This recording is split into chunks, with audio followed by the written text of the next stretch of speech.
Sukarelawan Gerakan Pemuda dan Perempuan Goa dukung Ganjar Pranowo mengajak anak muda melestarikan budaya daerah dengan menggelar seni tari di Kabupaten Goa, Sulawesi Selatan.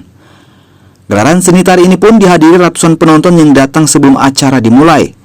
Menurut Koordinator Wilayah Gerakan Pemuda dan Perempuan Goa dukung Ganjar, momentum ini sebagai upaya untuk merawat eksistensi budaya agar tetap lestari sepanjang masa sehingga tak lekang oleh waktu. Kegiatan seni ini pun bertajuk Nakuri Pangandakang yang bermakna rindu akan kebudayaan. Kegiatan ini pun memukau para penonton dan makin meningkatkan rasa cinta mereka terhadap keragaman budaya Bhinneka Tunggal Ika.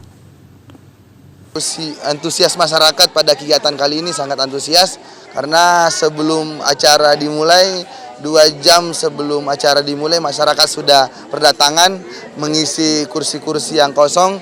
Dan kemudian mereka semua berbondong-bondong datang untuk tujuannya adalah bagaimana kaum-kaum milenial lebih peduli terhadap tradisinya masing-masing.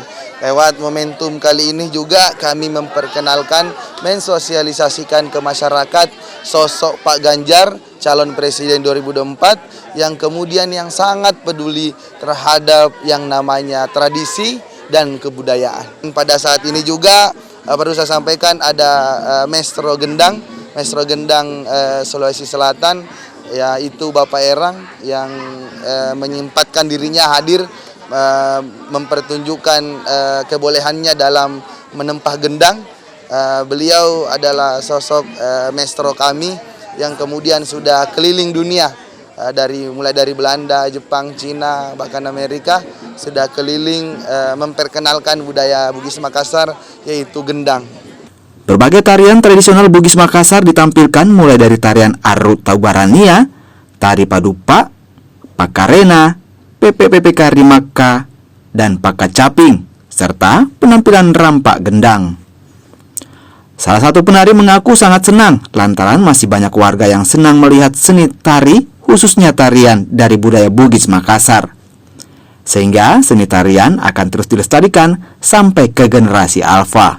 Menurut saya sih bermanfaat banget, Kak, karena anak muda sekarang mungkin lupa dengan tradisinya karena teknologi semakin canggih dan mungkin anak muda sekarang fokus ke gadget.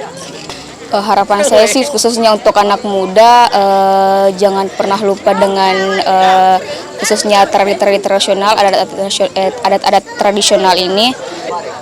Harapan saya sih, Kak, semoga dia dapat dipilih menjadi presiden dan wakil presiden dan juga bisa memimpin negeri kita tercinta ini dan menegakkan hukum-hukum yang ada di Indonesia ini. Kegiatan seni tari ini pun diharapkan sering digelar sehingga masyarakat, terutama anak bangsa saat ini, tidak akan pernah meninggalkan budaya daerah mereka di tengah maraknya budaya asing yang masuk ke Indonesia.